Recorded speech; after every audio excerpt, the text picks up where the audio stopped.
Shalom, meus irmãos, muito boa noite para você conectado, você assistindo essa gravação, que o Criador abençoe a tua vida. Nós vamos orar antes de começar esse estudo. Feche seus olhos. Yahuwá, nosso eterno, bendito seja o teu nome, Criador dos céus, da terra, do mar, de todas as coisas acima e abaixo da terra. Bendito seja, Pai, por nos enviar o Messias para unificar o teu povo disperso e por nos apresentar essa tremenda revelação da restauração de Israel, as tribos perdidas, uma vez mais reencontradas nos últimos tempos. Pedimos a tua bênção, tua orientação, abençoe as pessoas que estão nesse momento precisando de uma palavra de encorajamento, de esperança. Restaura as vidas, restaura também as famílias, restaura, Pai, saúde, a alegria de viver, restaura, Pai, atendendo às suas necessidades, a cada um, distintamente, particularmente. Em nome do Messias e Yahushua, te damos graças desde já, assim seja.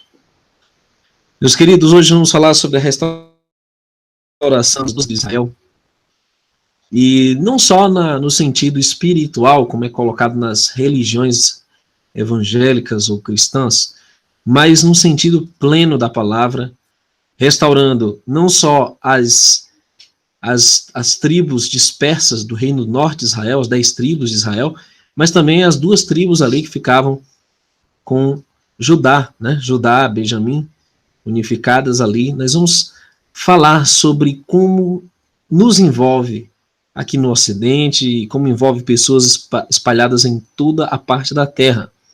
Então vamos lá. Em Deuteronômio 4, 27 a 29, o Criador, pela boca do seu porta-voz, Moshe, ou Moisés, como está na Bíblia católica, ele deu orientações sobre como o povo deveria servir ao seu Criador, não se misturar com as nações, nem com seus costumes, nem com seus falsos ídolos. E haveriam consequências para aqueles que quebrassem o mandamento, quebrassem o Shema.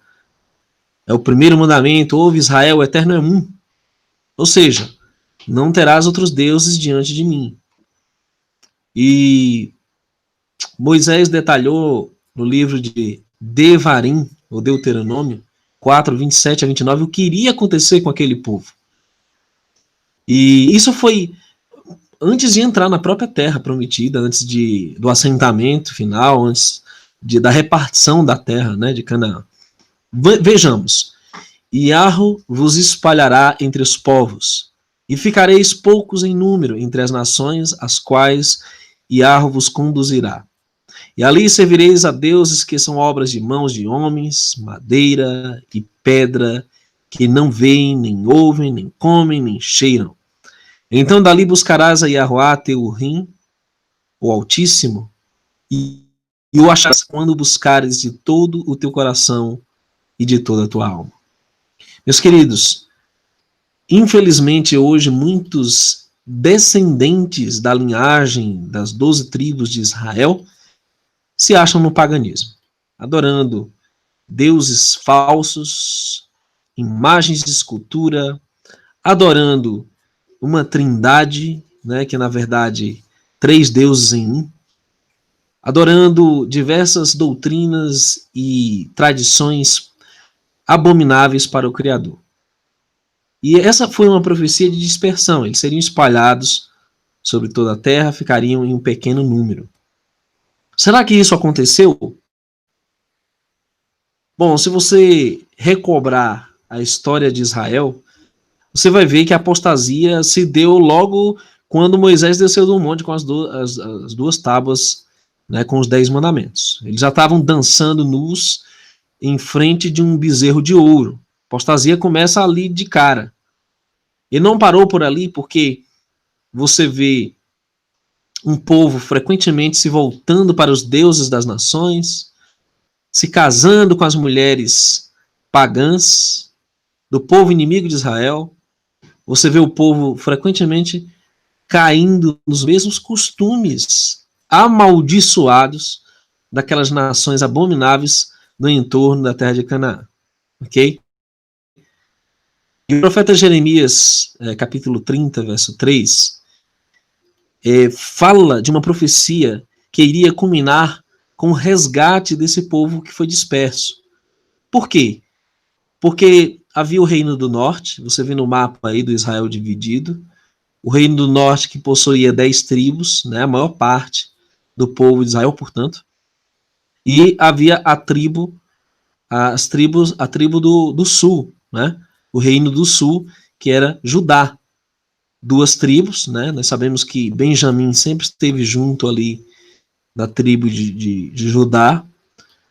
A capital era Jerusalém, e a sua queda aconteceu no ano 605, enquanto a queda do reino do norte de Israel foi um século antes, né? Foi a primeira a se apostatar e se dispersar, quando a Síria o atacou e levou cativo a maioria do povo. E o primeiro rei do reino de Israel foi Jeroboão, né? Aquele rei que se revoltou contra Roboão, filho de Salomão, e ali dividiu o reino, né? Mas a queda desse povo, a dispersão, aconteceu em 722, antes do Messias. O que aconteceu com esse povo? Eles foram dispersos ali para o reino da Síria, escravos. Né? A Síria, a antiga Síria, que hoje, atualmente, é o país do Iraque e da Síria. Foi naquela região que eles foram dispersados, infelizmente. Agora, note coisas muito interessantes. Essa dispersão foi profética, porque eles, infelizmente, se apostataram. A primeira coisa que Jeroboão fez depois de se dividir de Judá foi fazer dois bezerros de ouro para que o povo adorasse, e dizendo que era o Eterno, o Criador. A primeira abominação foi essa. Então, logo depois dessa apostasia, eles foram os primeiros, né, não muito tempo depois, os primeiros a serem escravizados pelos assírios. Pois muito bem. Os reis de Judá também se apostataram. Foi o infame, né? O infame Jeoaquim, né? E os seus pais, que cometeram muitas atrocidades contra o próprio povo de Israel. Você vê o próprio povo de Judá, você vê a situação antes de Jeoaquim, você vê Acás, você vê Manassés, reis perversos, que infelizmente levaram o povo a essa situação.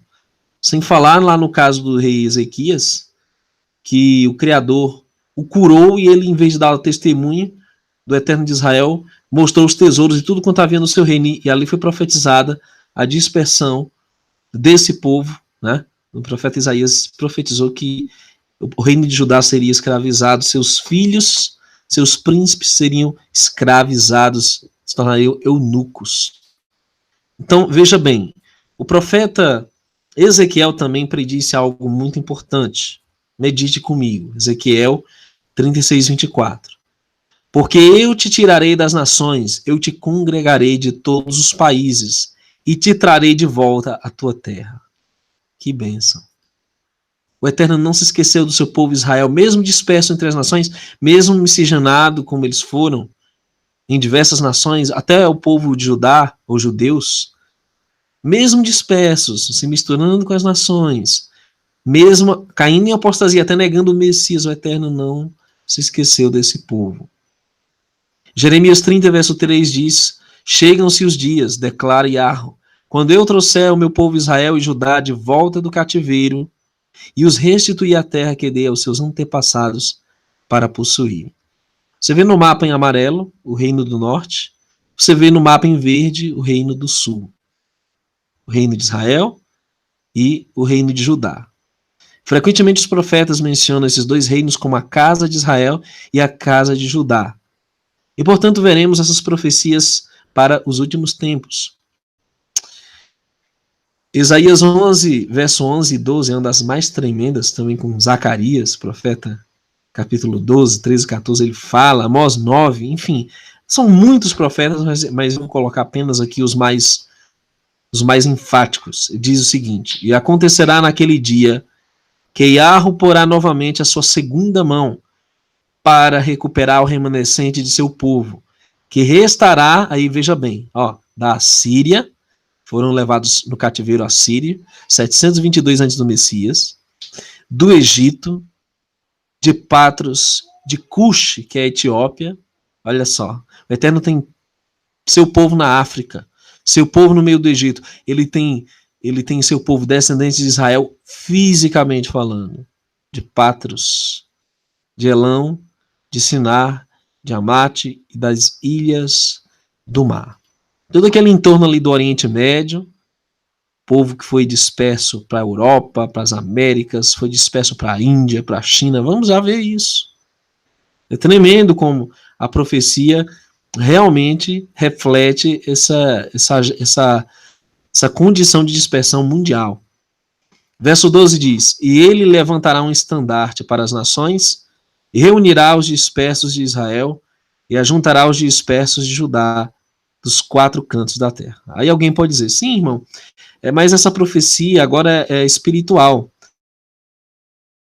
Ela fala que aceitarem Jesus e que vão ser reunidos. Não, irmão, não é só de cristãos, não. Lógico que há cristãos também que vão fazer parte de Israel. Nós estamos falando aqui de israelitas fisicamente também, descendentes diretos de uma linhagem de antepassados de Israel, que foram dispersos, mas seus filhos continuam até hoje. E nós vamos entender como nós, aqui no Brasil, nos encaixamos nessa promessa. Em que parte, de que lado israelita nós fazemos parte. Lembrando que tanto as 10 tribos de Israel, quanto a tribo do sul, Judá, são israelitas, né? São irmãos de um mesmo pai, de uma mesma promessa, de uma mesma herança. Então vamos lá. Vamos falar sobre o primeiro cativeiro assírio. Está relatado em 2 Reis 17, 1 a 6 e 21 a 23, que foi quando o reino do norte teve um fim. Israel, as 10 tribos, foram levadas para o cativeiro assírio. E por 10 tribos, nós falamos aquelas 10 tribos, né, que frequentemente são associadas aos filhos de Jacó, Ruben, Simeão, Levi, Issacar, Zebulon, Naftali, Asher, nós temos Manassés, né? E essas tribos que nós vamos ver aqui, onde estão dispersas nos dias de hoje. Aliás, foi um estudo magnífico que nós tivemos ontem com o irmão Yahussef, falando sobre para onde essas tribos se dispersaram e onde foram encontradas, né? Isso é incrível. Os assírios, liderados por Salmaneser, em 722 a.C. do Messias, invadem o Reino do Norte. E então surgem os samaritanos, eterno preconceito entre eles e os judeus. 2 Reis 17, 24 a 34 e Esdras 4. João 4, 9, Lucas 9, 52 a 53. Uma coisa interessante é que, por ocasião dessa dispersão e da miscigenação das tribos de Israel com esses pagãos, né, eles se casaram, eles se misturaram completamente, havia um preconceito entre samaritanos, né? Samaritanos eram considerados como uma raça inferior, como uma casta inferior, marginalizada. Eles os chamavam de idólatras, de impuros, uma série de goim mesmo. E esse preconceito o Messias sentiu quando ele esteve aqui, né? Inclusive o Messias foi ter com a mulher samaritana, né? O que comprova essa situação, era um apartheid que havia entre eles, né? Judeus e samaritanos, mas por conta desse cativeiro. E o que o profeta Jeremias disse que iria acontecer? Que não haveriam apenas uma reunião dos dispersos de Judá, mas também dos dispersos de Israel. Isso é profundo. Jeremias 29, 11 a 14 diz: pois eu sei que os planos que tenho para ti, diz Yahweh, tencionam prosperar-te e não trazer mal. Tencionam dar esperança e um futuro. Então tu invocais a mim e vem e ora por mim, e eu te ouvirei. E me buscareis e me achareis quando me buscardes de todo o teu coração. E serei achado por ti, diz Yahweh, e te farei voltar do cativeiro, e eu te reunirei de todas as nações e lugares onde eu banirei você, declara Yahweh. E te trarei de volta ao lugar do qual eu te levei para o exílio. Essa profecia começou a se restaurar 70 anos após o cativeiro babilônico. E houve a diáspora, né? O povo que veio da Pérsia, da Babilônia, de volta para a terra de Israel, a terra da Judéia, né? Como era chamado. E só que essa profecia não se cumpriu plenamente, totalmente ainda. Nós vamos ver por quê. Oséias 3, 4 a 5 diz: pois os israelitas viverão muitos dias sem rei ou príncipe, sem sacrifício nem pedras sagradas, sem éfode ou deuses domésticos. Depois os israelitas voltarão e buscarão a Yahweh, seu Elohim, seu Altíssimo, seu Criador, e a Davi, seu rei. Virão tremendo a Yahweh e as suas bênçãos nos últimos dias. Se o profeta fala que é nos últimos dias, então isso não se cumpriu ainda plenamente. Houve um cumprimento parcial. E, de fato, queridos, existem que foram encontrados no Afeganistão, conhecidos como patãs, em grande número. Existem israelitas em Burma, né, na Ásia, na região montanhosa que bordeja os lados da fronteira entre Índia e Mianmar. Israelitas, a tribo chamada Menaché, que alegam ser descendentes da tribo de Manassés. Toda tribo é consciente de sua ancestralidade israelita. Veja que coisa incrível. Eles estão ainda vivendo lá no Oriente, lá no Afeganistão, em Burma, próximo à Índia, né? Mianmar, antiga Birmânia. Você tem israelitas patãs no Paquistão, mais de 15 milhões de pessoas que ainda moram no Paquistão. Eles não retornaram ainda a Israel, mas o Eterno diz que vai trazer esse povo de volta à sua terra. Na Caxemira, uma tradição apoiada por extensa literatura divulgada ao povo da Caxemira a respeito de sua ancestralidade das tribos perdidas de Israel. No Japão, muitas das cerimônias tradicionais do Japão parecem indicar que as tribos perdidas de Israel foram ao Japão antigo. E ontem nós mostramos aí, assista o vídeo, que detalhou quem são essas pessoas lá no Japão, né? No Equador, aqui próximo de nós, Manasse tornou plenamente convencido de que índios americanos constituem algumas das 10 tribos perdidas.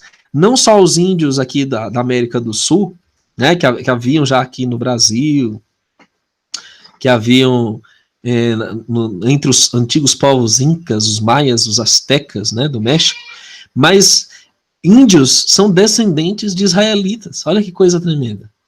Na China, segundo a sua tradição, a tribo Xiang é descendente de Abraham. No passado, escreviam em rolos de pergaminho livros, eles próprios não entendem as preces que recitam todas as semanas. Eles não têm pleno entendimento que são israelitas, mas o Eterno vai reunir esse povo, né? Os que se voltarem às suas raízes hebraicas, ao arrependimento, né? A obediência aos mandamentos e a fé no Messias, eles vão retornar para a sua terra. Na Etiópia, então, existe a lenda, né, de que a rainha de Sabá teria tido um relacionamento com Salomão e teria dado descendentes a Israel, né, a partir desse envolvimento na Etiópia. Ela era da Etiópia, né? Antigamente era chamado de Cush, né, esse lugar. E Eldad declarava categoricamente que seu país era o lar das tribos perdidas de Asher, Gad, Naphtali e Dan, e que ele próprio era da tribo de Dan. Eu creio nisso.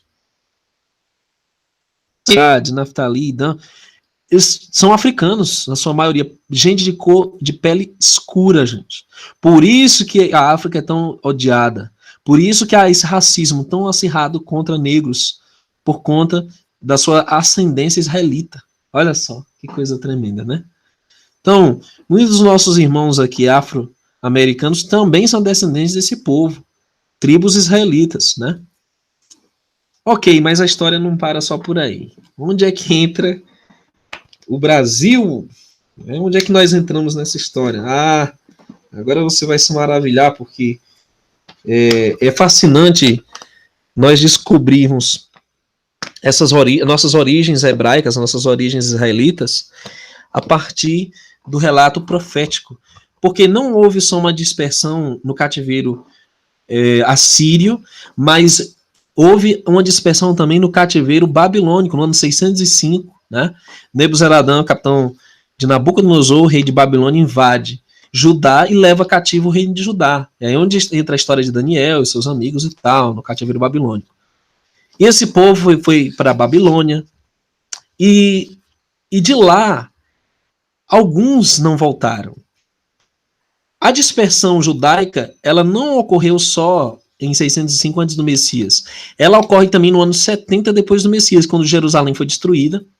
Praticamente todos os discípulos já tinham abandonado Israel, a terra de Israel. Por quê? Porque o Messias predisse que Jerusalém seria destruída e não ficaria nada, nem pedra sobre pedra. E os crentes no Messias, Yahushua, o hebreu, ou israelita, né?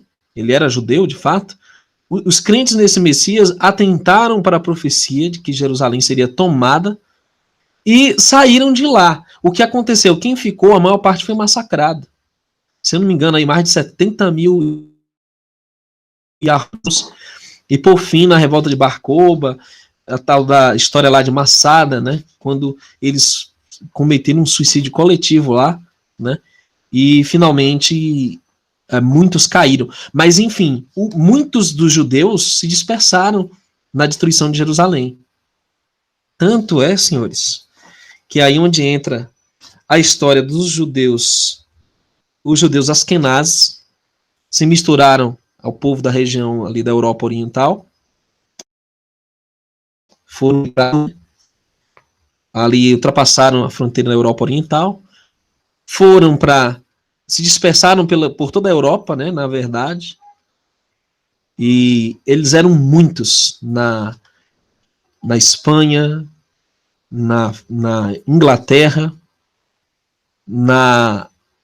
principalmente em Portugal e Espanha, e é onde vem a nossa história agora. É de onde surge a nossa origem israelita brasileira, que não é relatada nos livros de história, como bem falou nosso querido irmão Yahussef. Vamos lá.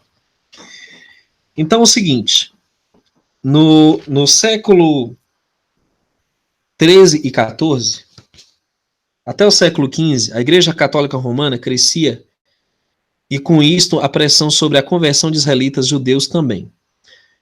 Para um judeu, ser batizado e aceitar o catolicismo era sinônimo de garantir um futuro aparentemente seguro, mesclando-se com os mouros, visigodos, fenícios, romanos e celtas, que também habitavam a península hispano-portuguesa. Assim, um filho de cristãos novos, como os judeus convertidos ao catolicismo eram chamados, já nascia alheio às tradições e costumes judaicos. A história nos mostra que netos e bisnetos dos israelitas judeus conversos acabaram se tornando frades e padres. Veja que ironia. Judeus que tinham uma aceitação maior para se tornarem sacerdotes no catolicismo. Abraçavam a religião com grande obstinação. Fato este peculiar à raça hebreia. Tem um chamado espiritual, né, para servir o Eterno, para servir Deus, né, seja lá como eles chamem. O famoso padre Antônio Vieira, que fez parte da história do Brasil, é um exemplo desta assimilação. Os israelitas judeus sefarditas são esse povo que veio da Península Ibérica aí, Espanha, Portugal, né? Inglaterra, começaram a sofrer um processo assimilativo, tornando-se cidadãos comuns, assassinando suas raízes judaicas, abandonando a celebração do Shabat, o sétimo dia, o sábado, e passando a frequentar as missas de domingo. Mas isto não acontecia com todos aqueles que se tornavam cristãos novos. Uma boa parte assumia o cristianismo externamente e acabavam se tornando o chamado católico relapso. É por isso que você hoje tem o termo católico não praticante. Eram judeus que se diziam católicos para não morrer, né? Grande parte dos israelitas judeus vieram mais tarde para colonizar o Brasil. Até hoje em nossa sociedade esse tipo de católico é muito comum. Finalmente, uma outra parte não significativa participava do criptojudaísmo, não assumindo interiormente a fé católica. A terminologia pejorativa de marranos quer dizer porco, né? Em espanhol, judeus marranos são como eram os judeus eram chamados pelos espanhóis de porcos. E era atribuído aos cripto-judeus. Um fato historicamente marcante aconteceu quando surgiu Torquemada, um grande perseguidor dos israelitas judeus, um inquisitor, e confessor da rainha Isabel da Espanha. E quando essa mulher se casou com o rei Ferdinando Aragão, em 1469, de Portugal, o trio da crueldade estava formado, e 10 anos mais tarde os reinos estariam unidos, tendo uma causa comum, a Inquisição. Neste período havia vários decretos proibindo o judeu converso a ocupar cargos públicos, bem como de usar ou valer-se de qualquer outro privilégio do Estado. Então, a partir de 1480, né, o século XV, o Torquemada, o Ferdinando e a Isabel, a rainha Isabel, pôs em prática certas táticas de inquisição contra israelitas, judeus e conversos, instituindo os chamados autos da fé, autos de fé, levando esses a uma degradação desumana, mostrando seu lado covarde e perverso. Surgiam nesta época artefatos engenhosos para os mais variados tipos de tortura. Pesquise aí o museu dos aparelhos de tortura da Inquisição. Você vai se chocar. Os pobres não tinham outra alternativa a não ser ir para a tortura, declarar-se judeu e optar pela fé católica, escapando da morte. Para os mais ricos, a pena poderia ser computada sobre a égide de uma fiança exorbitante. Várias proibições surgiram na época, como, por exemplo, os profissionais não poderiam exercer funções de médico, advogado, tampouco usar joias de ouro, prata, nem seda ou até mesmo deixar a barba crescer. Eles eram proibidos dessas práticas. Até porque são mandamentos do Eterno e o diabo odeia, né? E aí eles tinham que cortar a barba, né, os homens. Não podiam receber dinheiro nem mercadorias de qualquer espécie. Realmente, os israelitas judeus viveram maus momentos no período que foi de 1480 a 1492.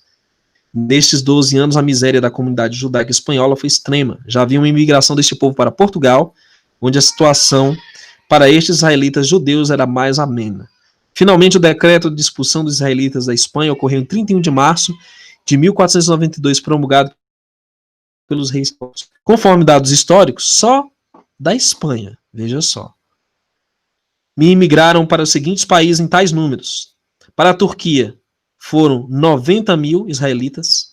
Para a Holanda, 25 mil. Para Marrocos, 20 mil. Para a França, 10 mil. Para a Itália, 10 mil. Para a América do Norte, 5 mil. Para Portugal, 120 mil israelitas. E é da onde esse povo fugiu para o Brasil, de Portugal para o Brasil, porque o negócio se estreitou lá também. E é da onde vêm os nossos ancestrais. Maioria de Portugal. Um total de 280 mil israelitas somente fugindo da Espanha. Veja a situação. E imagine o que aconteceu com os israelitas que já estavam em outros países da Europa. Morreram procurando um lar 20 mil israelitas sefaraditas. Batizaram-se e permaneceram na Espanha 50 mil deles. E de Portugal fugiram para o Brasil, e especialmente na região Nordeste, onde não havia, assim, digamos, tanta procura, né? Onde era um terreno mais difícil de serem achados, e onde também eles poderiam, quem sabe, viver a fé deles, né? E buscar estabelecer sua família, desenvolver seu comércio, seu sustento. E o que eles fizeram ao chegar no Brasil? Isso aí, depois da descoberta do Brasil, né? Juntamente, ou até antes, né? Vários judeus holandeses vieram para o Brasil, principalmente ali na região de Recife, né? Ceará também, muitos aportaram em Fortaleza, né? E o que aconteceu, queridos? Eles trocaram os nomes deles por nomes de plantas, de animais, coisas da natureza, para se disfarçar, né, e não serem caçados pela Inquisição romana aqui no Brasil. E, inclusive, se você mora aí na região Nordeste, ou fizer turismo em Recife, visite a sinagoga judaica, a primeira sinagoga judaica das Américas Latinas. Fica onde? No Recife Antigo, cruza a ponte, Tzur, né? A sinagoga Tzur, né? Har Tzur, né? Quer dizer, rocha, né? E lá você vai ter o local onde eles faziam o mikveh, o batismo, onde eles liam a Torá, onde eles mantinham os seus costumes judaicos. Muito interessante. E a influência desse povo sobre a política no Pernambuco, a influência cultural, né, até o forró, isso tudo é herança judaica, né?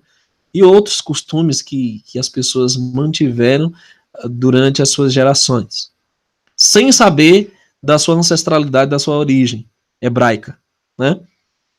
E amplamente, uma grande gama de brasileiros são descendentes de israelitas. É só pesquisar. Temos uma lista de sobrenomes, nós até lemos ontem, não vou ler novamente, sugiro que você assista o vídeo que fizemos ontem, que está aí na playlist, né, na sequência. Queridos, os dispersos de Judá, praticamente brasileiros, são dispersos descendentes de judeus.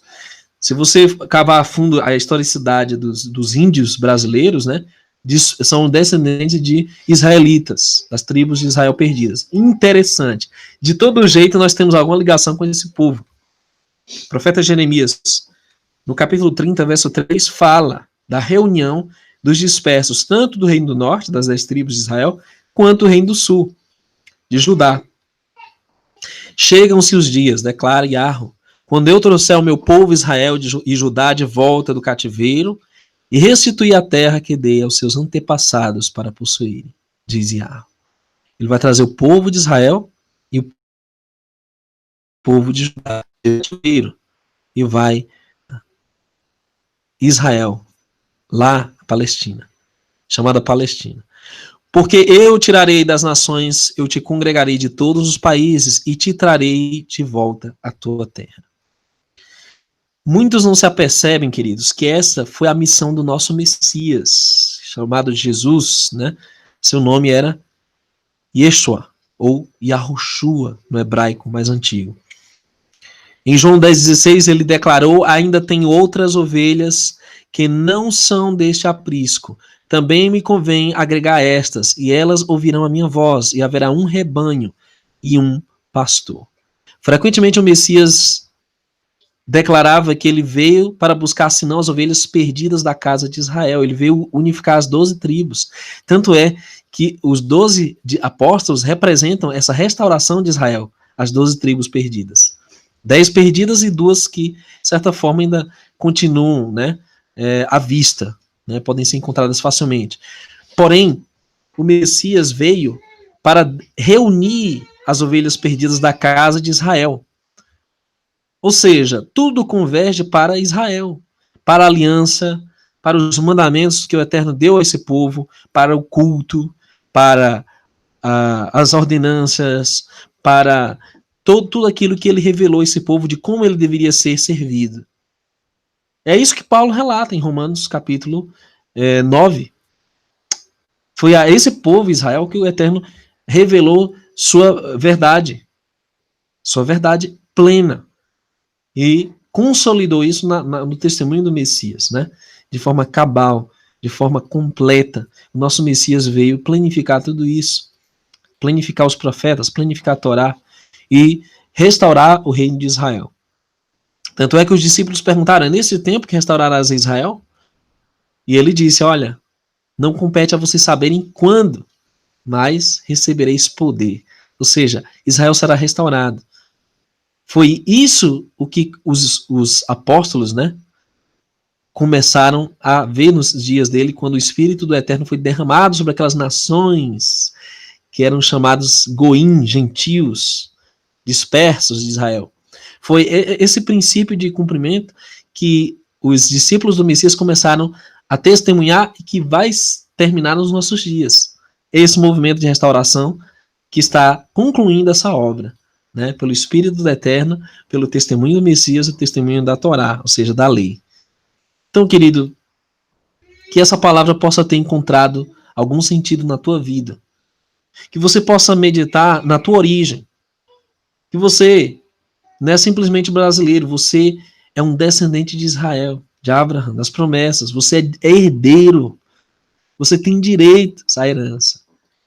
E tudo isso é realizado por meio do Messias. Ele é a porta, ele é o caminho, ele é a verdade, ele é a vida.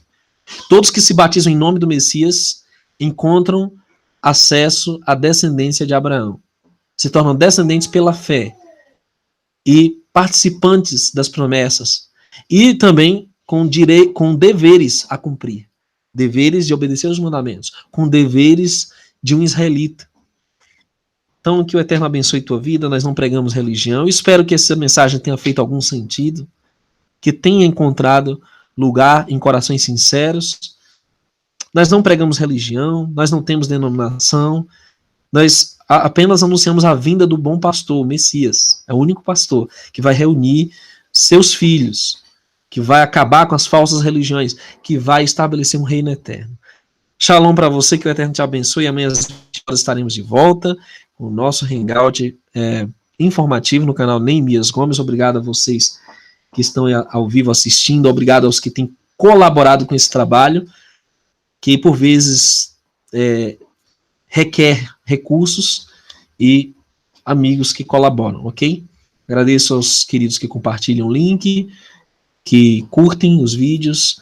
Muito obrigado, que o Eterno nos abençoe e até um próximo.